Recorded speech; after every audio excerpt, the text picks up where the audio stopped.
အားလုံးပဲမင်္ဂလာပါဆရာကမြိန် Engineering and Academic Hub မှာဆရာဦးငင်းချမ်းဖြစ်ပါတယ်ဒီနေ့ဆရာဆွဲပြခြင်းတဲ့အကြောင်းအရာလေးက Solo of 200 exercise ထဲမှာပါတယ် exercise 37ပဲဖြစ်ပါတယ်နော်အဲ့တော့ exercise 37မှာဆိုလို့ရှိရင်ဒီနေ့ဒီဆွဲရတဲ့ view လေးကတော့အခုဒီလိုပုံစံလေးရှိမှာပေါ့နော်ဒီလိုပုံစံလေးရှိမယ်ဒါဆိုလို့ရှိရင်ဆိုတော့ view လေးချက်ကြည့်ကြည့်အောင်top view နဲ့ကြည့်လို့ရပါတယ်နော်အဲ့တော့ဒါ top view နဲ့ကြည့်တဲ့ view ကပြီးလို့ရှိရင်ဒီမှာfront view ကကြည့်ရဆိုတော့လေးဖြစ်ပါမယ်ပြီးလို့ရှိရင် side view ဆိုတော့လေးဖြစ်ပါမှာပေါ့နော်အဲ့တော့ဟုတ်ပြီဒါဆိုရင်ဒီပုံစံလေးဆိုတော့ချက်လောက်ဆွဲကြည့်လိုက်ရအောင်နော်ဒါဆိုလို့ရှိရင်ဇာတ်လုံးကအရင်ဆုံး file new ဆိုစခေါ်လိုက်မှာပေါ့နော် file new စခေါ်လိုက်တဲ့ခါမှာဆိုလို့ရှိရင်ခေါ်ပြီးတာနဲ့ဘာဆက်လုပ်ရမလဲဆိုလို့ရှိရင်ဇာတ်လုံးကဒီမှာဒီသူ့ရဲ့ dimension အရင်ချက်ကြည့်ရမှာပေါ့နော် dimension ကသူကဘာပြောထားလဲဆိုလို့ရှိရင်တစ်ခုလုံးစာပေါ့နော်ဒီအောက်ရှိthe base plate ကြီးကဒီမှာ120ရှိပါတယ်ဒီကောင်လေးရဲ့ width က50ရှိပါတယ်ဒါဆိုလို့ရှိရင်ဇာတ်လုံးကအမှ120 50နဲ့เนาะ extrude box plate မှာပဲ top plate လေးယူလိုက်ပါတယ်ဒီကနေတော့မှသွားမယ့်ဥစားကဘာလို့ရှိမလဲဆိုလို့ရှိရင်120ရဲ့50ရဲ့ဆွဲပြရမှာပေါ့ဒါလေးက120ရှိပါတယ်နောက်တစ်ခုကဒီဥစားလေးက50ရှိပါတယ်နော်ဒါဆိုရသွားပြီဆိုရှင်တော့ okay ပေးလို့ရသွားပြီ okay အရှင်သူ2ကတော့ဒီမှာက2က30တက်ထားတာဆိုတော့2 30နဲ့ပဲသွားပါမယ်အဲ့တော့2 30ဒါဆိုတက်ထားပြီဆို okay ရသွားပါပြီဟုတ်ပြီနော်ပြီးလို့ရှိရင်ဒီပေါ်မှာတော့တစ်ခုထပ်ဆွဲရမှာပေါ့အဲ့တော့ဒီပေါ် profile ချက်ကြည့်လိုက်ရအောင်ဒီပေါ်မှာစီ top view ကြည့်တဲ့ခါမှာရှင်ဒီလို shape ပုံစံလေးရှိတာပေါ့နော်အဲ့ shape ပုံစံပေါ်ရင်ဆွဲပေးရမယ်ဒါဆိုရင် channel view လေးချက်ကြည့်အောင်ဒါဆိုလို့ရှိရင်လည်းဒါ front view ကြည့်ထားတာဆိုတော့ဒီတိုင်းလေးပဲမြင်ရတာလည်းမှန်တယ်ဒီဘက်မှာဆိုရင်လည်း side view ကြည့်တဲ့ခါမှာဒီဘက် view လေးဒါဆိုမှန်တာပေါ့နော်ဒါဆိုလို့ရှိရင်အဲ့ကောင်ကပြောမှဆိုလို့ရှိရင်အဲ့ဒီ view ပုံစံနဲ့အပြီးအဝါရှိတာပေါ့နော်ဒါဆိုရင်အဲ့ဒါလေးကိုစတော့တစ်ချက်လောက်ကြည့်လိုက်ရအောင်နော်အဲ့တော့အယူဆုံးဒီလိုရှေ့ပုံစံပေါ်အောင်ပဲအရင်ဆုံးစပြီးဆွဲပါမယ် extrude box plate မှာပဲဒီဘက် base plate နဲ့ပြင်လေးကိုယူလိုက်ရပါတယ်ပြီးပြီဆိုတာနဲ့ဘာလုပ်ရမလဲဆိုလို့ရှိရင်သူချက်တင်လိုက်ပေါ့နော်တင်လိုက်ပြီဆိုတာနဲ့ဇာတ်တို့ကဒီကနေတော့မှနော်တစ်ချက်သွားပဲဒီဆွဲလိုက်မယ်ဒီဆွဲလိုက်မယ်ဒီအဆောင်ချက်လာမယ်ဒီဆောင်ချက်လာတယ်မင်းဒီအဆောင်ချက်သွားမယ်ဒီဘက်ဆောင်ချက်လာမယ်အောက်ရှိဒီဘက်မှာဆိုရှင်ဘက်နဲ့ကွက်တီပဲနော်ဒီလိုဆောင်ချက်လာမယ်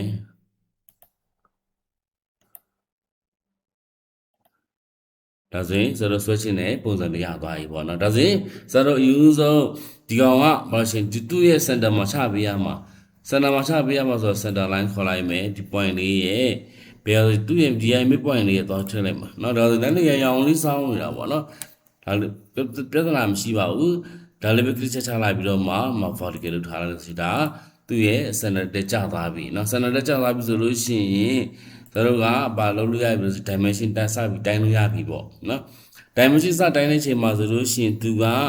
ဘာပြောထားလဲဆိုချင်ဒီမှာ 8.3 เนาะ 8.3 ရဲ့ 11.7 ရဲ့ 15 ရဲ့เนาะအဲ့တော့သူသွားမှာက dimension ကဒီကနေတော့မှဒီထိကဒါ 8.3 ရှိပါတယ်8.3 ရှိတယ်ပြီးလို့ရှိရင်ဒီဥစားကဒါလေးကဒီကောင်လေးကလည်းဒီကနေသွားတဲ့ခါမှာဆိုလို့ရှိရင်ဒီကောင်ကရှိတာက 11.7 ရှိတယ်เนาะပြီးရင်ခါနဲ့ဒီဥစားလေးက15ရှိပါတယ်ဒါလေးက15ရှိပါတယ်15ရှိတယ်နော်15ရှိတော့ဒီဥစားကပြီးလို့ရှိရင်ဘာလို့ဒီရအမြင့်လူမှာပေါ့နော်အဲ့ဒီအမြင့်လေးကဘယ်လောက်ရှိလဲဆိုရှင်မှာ 11.7 11.7 ဆိုတော့ဒီတောင်းကနေတော့မှဒီကနေတော့မှဒီထိက vertical တိုင်းဘယ်လောက်ဆိုရှင် 11.7 ရှိနော် 11.7 ရှိတယ်ပြီးဒီရဲ့ height လေးပေါ့နော်သူ့ရဲ့ height လေးကဘယ်လောက်ရှိလို့ရှင်အောက်ရှိ base ပမာဒါ 8.3 ပဲအရှင်ဒီဥစားကလည်းဒီကနေဒီထိက8.3 ပေါ့နော်8.3 ရှိမှာနော်8.3 ရှိမယ်ဒီဘက်တစ်ချမ်းဆိုရင်လည်း 8.3 ပဲလာရှိပါတယ်ဒါလေးနဲ့ ဒါလေးကရှိမှာက 8.3 ပဲနော် 8.3 ရှိမယ်ဟုတ်လားဒါဆိုရသွားပြီနော်ရသွားပြီဆိုရှင်ဒီဘက်တစ်ချမ်းဒီညာဘက်ချမ်းကိုလာပြီညာဘက်ချမ်းကဘယ်လိုလုပ်ပေးရမလဲဆိုလို့ရှင်ဇာတ်တော့ကဒီဘက်မှာ high ပြင်ထားပြီးတော့ပြင်ထားပြီးသွားပြီဆိုတော့ဒီဘက်မှာ add relation သုံးမယ်ဘာလို့သုံးလို့ရှင်ဒါလေးရဲ့ဒီဥစ္စာလေးတစ်ဖြောင်းနဲ့ရှိတာဖြစ်တဲ့အတွက် colony ကိုသုံးလိုက်မယ်နော်ပြီးလို့ရှင်ဆက်သွားမယ်ဘာဆက်လာမလဲဆိုလို့ရှင်ဒီ line 3 line ပေါ့ဒီ လေးရဲ့ဒါလေးရဲ့ဒီ line 3 line လေးကဘာဖြစ်ရမလို့ရှင် symmetric ဖြစ်ရပါမယ်ဟုတ်ပြီနော်ဒီနှစ်ခုကတော့အတူတူပဲဖြစ်ရမှာဆိုတော့အဲ့ relation မှာပဲဒီဥစ္စာလေးရဲ့ဒီဥစ္စာလေးက equal ဟုတ်ပြီလားဒါဆိုလို့ရှိရင်ဒီတော့မှ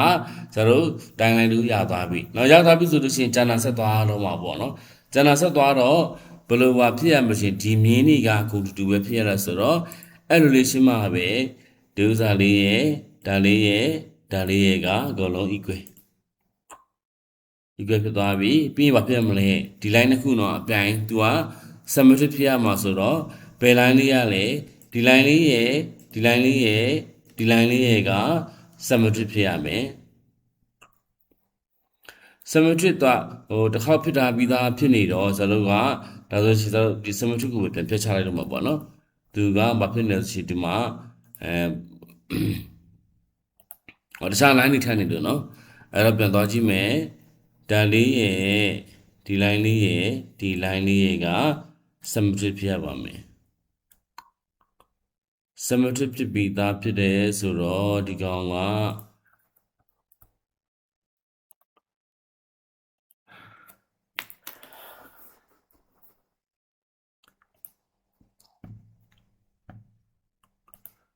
ဘာဖြစ်ရမလဲဆိုရှင်ဒီ line တစ်ခုက equal ဖြစ်ရမှာပေါ့နော်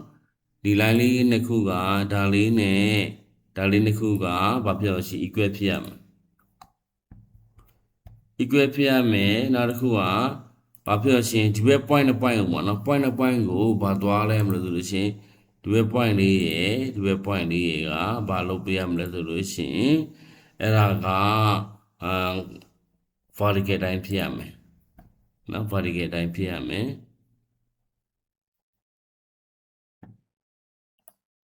ဟုတ်ပြီနောက်တစ်ခုကဘာဖြစ်ရမလဲဆိုလို့ရှိရင်ဒီမှာပဲဒီ line လေးရဲ့နှစ်ခုက colony ဟုတ်လားဒါဆိုလို့ရှိရင်အကုန်လုံးဒါကြံသေးလားကြံတာတော့မရှိတော့ဘူးเนาะဒါဆိုတော့ဒီမှန်လားမမှန်လားချက်စစ်ကြည့်လိုက်အောင် center line မှာပဲဒီဟာနဲ့ကွတိပါပဲနောက်ဆက်သွားကြည့်မယ်center line မှာပဲဒါလေးရဲ့နောက်တစ်ခုကွတိပဲเนาะဒါဆိုလို့ရှိရင်ဒါရသွားပြီပေါ့အနာဒါ 11.7 8.3 8.3 now it's 15ဒါစီဒါကလည်းကုန် equal လုပ်ထားပြီးသားဆိုပြဿနာမရှိဘူးဒါဆိုရင်အကုန်လုံးဒီဥစ္စာ dimension ကရသွားပြီဘာလို့ပဲကြံလဲဆိုရှင်အလဲမှာ sub1 တစ်ခုကျန်တာเนาะအလဲ sub1 လေးက dimension ဘယ်လောက်လဲ diameter 20နဲ့သွားပြရမှုဥစ္စာက diameter 20နဲ့ဆိုသူ depth ချက်ကြည့်အောင် depth ကဒီဥစ္စာ22ဒါလေး22ဆိုအတူတူပဲเนาะတခါလုပ်လို့ရမရချက်ကြည့်တာเนาะဒီဘက်မှာကြည့်လိုက်တဲ့ချိန်မှာသူရဲ့ height လေးက20ရှိတယ်သူဒီရဲ့ depth လေးကလည်း20ရှိတယ်ဆိုတခါတပြိုင်လုပ်လို့ရတယ်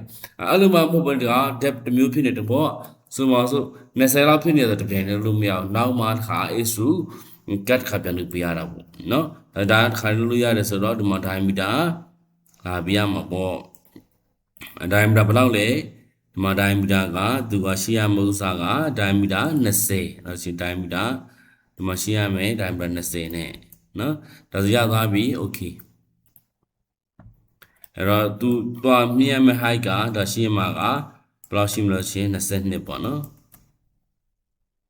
okay ဒါဆိုရသွားပြီဒါဆိုစတော့တစ်ခုဆွဲလိုက်တဲ့ဟာရသွားပြီအရှင်ဘာလီပဲကြံမလဲဒီအပေါက်တွေကြံမှာပေါ့နော်အဲ့အပေါက်တွေကဘယ်လောက်ရှိလဲဆိုလို့ရှိရင်မကြည့်လိုက်ရအောင်အဲ့တော့ဒီအပေါက်လေးကဒီမှာ section က AA ဖြတ်ထားတယ် AA section ဒီမှာပြထားတာရှိတယ်သူရဲ့ depth နော် depth ကသူကရှိတာ5ရှိတယ် diameter train နဲ့ distance ကဘယ်လောက်ပါဖြစ်ရမလဲဆိုလို့ရှိရင်တဲ့distance ကဘယ်ကနေခွာမလဲဆိုလို့ရှိရင်ဒီဟာရဲ့ distance ကဒီချိတ်ကနေဒီဘက်ကို26ယူထားပေးတာเนาะ26ယူထားပေးတာဆိုတော့ဒါချက်သွားကြည့်အောင်ဆိုတော့ extrusion ပါပဲဒီဘက် face နဲ့ပြင်ယူလိုက်မယ်ယူလိုက်ပြီးတော့မှပါလေသူကလည်းအလက်တက်လာမှာဆိုတော့ဆိုတော့ဒီ center line ဆွဲခဲ့လေရတယ်မဆွဲထားလေရတာပေါ့နော်ပြဿနာတော့မရှိဘူး center line မဆွဲလဲဒီ original point ကလှိုင်းမှယူလိုက်လေရတယ်နော်ဒါပေမဲ့ခါလေယူသွားမှဆိုတာဖြစ်တဲ့အတွက်ဆိုတော့ center line ယူခဲ့လိုက်မယ်ယူခဲ့လိုက်ပြီးတော့မှဘာဆွဲလဲဆိုရှင်မှာ diameter စနစ်နဲ့တခုဆွဲလိုက်တာပေါ့နော် diameter စနစ်နဲ့တခုဆွဲလိုက်တယ်ဒီဘက်မှာလည်းလို့ပဲ diameter စနစ်တခုဆွဲလိုက်မယ်ဒါဆိုရင်ဒီဥစ္စာက diameter စနစ် diameter စနစ်ရှိတယ်เนาะ diameter စနစ်ရှိတယ်distance ကဒီကနေဒီထိကွာတဲ့ကွာဝေးเนาะဘယ်လောက်ရှိရလဲ26เนาะ26ရှိတာအဲ့တော့ဒီမှာသွားမယ်26ရသွားရင်တော့ရသွားပြီဆိုလို့ရှိရင်ဒီဘက်မှာလည်းလို့ဆက်လာမှာပေါ့ဟုတ်လား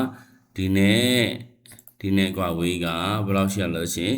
26เนาะဆိုတော့ဒီမှာဆိုလို့ရှိရင် dimension ကောက်တိုင်းလိုက်လေရတယ်เนาะဆိုတော့ dimension မတိုင်းဘူးမတိုင်းဘဲနဲ့အဲ့ relation မှာပဲထားမယ်အဲ့ relation မှာပဲထားရဆိုရင်စာရေးမှာဒီ subline လေးရဲ့ဒီ subline လေးရဲ့ကို equal ဆိုမှထားခဲ့လိုက်မယ်ဒါရသွားပြီဘာကြောင့်သူတို့ထားလာလဲဆိုရင်သဘောဆိုတာဆိုဆယ်တော့ဒီမှာ dimension ပြင်ခြင်းနဲ့ dimension 30ပဲထားခြင်းနဲ့လက်ရှင်တစ်ခုလုံးတော့သူ automatic လိုက်ပြီးမှပြောင်းသွားတာမဟုတ်ပဲဆိုရှင်dimension တစ်ခုစီတက်ခဲ့တယ်ဆိုလို့ရှိရင်ဘာဖြစ်လဲဆိုတော့dimension ကိုအကုန်လုံးလိုက် change နေရမှာဖြစ်နေတာပေါ့နော်ဒါလေးက equal relation ထားခဲ့တာပိုကြီးမှာအဆင်ပြေပါတယ်เนาะဒါရသွားပြီဆိုလို့ရှိရင် okay เนาะ depth ကဘယ်လောက်ရှိရလဲ depth က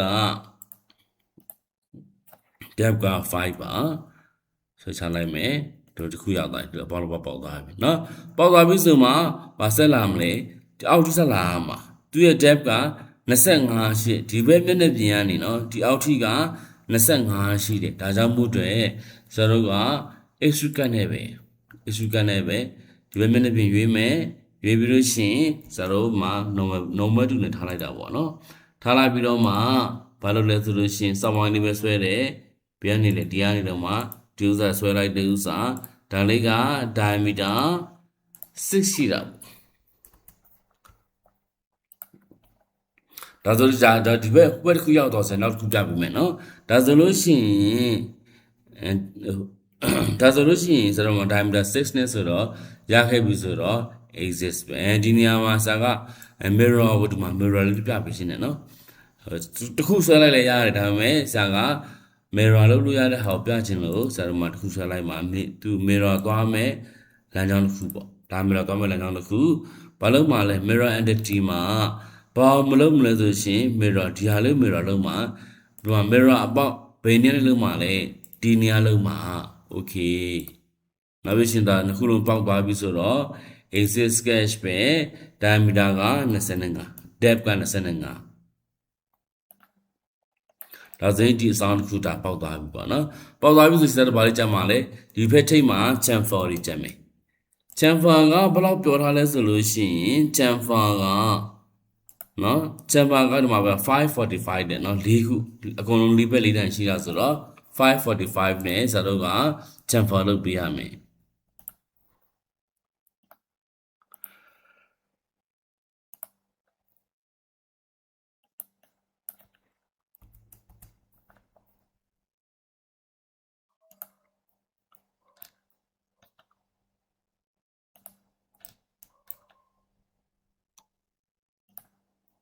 နော်ဒါရသွားပြီဆိုလို့ရှိရင်တော့ okay ပေါ့ဒါ down လေးဘက်လုံးဆိုတော့က chamfer လုပ်ပြီးသွားပြီ chamfer လုပ်ပြီးသွားဒီဘက်မှာအပေါ်မှာအပေါက်လေးတစ်ပေါက်ကျန်သေးတယ်နော်အပေါက်က၄ပေါက်ရှိတယ် diameter 30နဲ့၄ပေါက်ဒီဘက်ကနေ30กว่าတယ်အောက်ကနေ30กว่าတယ်နော်ဒါဆိုရှင်အဲ့ဒါလေးကိုလည်းဆက်လို့ဆွဲကြည့်လိုက်ရအောင် extrude cut ပဲဒီဘက် face management နဲ့မလုပ်မလဲဆိုလို့ရှိရင်ဒီ number 2နဲ့ထားပြီးတော့မှ sketch မှာပဲစာဝိုင်းလေးက diameter 30နဲ့ Someoneလေးဆွဲပေးရမှာပေါ့နော် diameter 30နဲ့ဆွဲပေးမယ်နော်ဆွဲပြီးတော့မှအကွာဝေးကဒီကနေဒီ center အထိကွာဝေးကလည်း30ရှိပါတယ်ဒီကနေဒီထိကွာဝေးကလည်း30ရှိပါတယ်နော် okay ပြီးလို့ရှိရင်ဒီမှာမှာဘာသွားမှာလဲ up to next step သွားလိုက်မယ်နော် okay ဒါဆိုရင်တို့တော့ပေါက်သွားပြီအရှင်စား channel ဥစားလေးကိုဒီမှာကျတော့ feature မှာ mirror ပွားပေးမှာအယူဆုံးဆိုတော့က front plane ကိုချိန်ရွေးထားပြီးတော့မှ mirror ဆိုတော့သွားမယ် mirror ကဒီ feature to mirror မှာဘာကိုလုံးမှာလဲဒီဥစားလေး mirror လုံးမှာ okay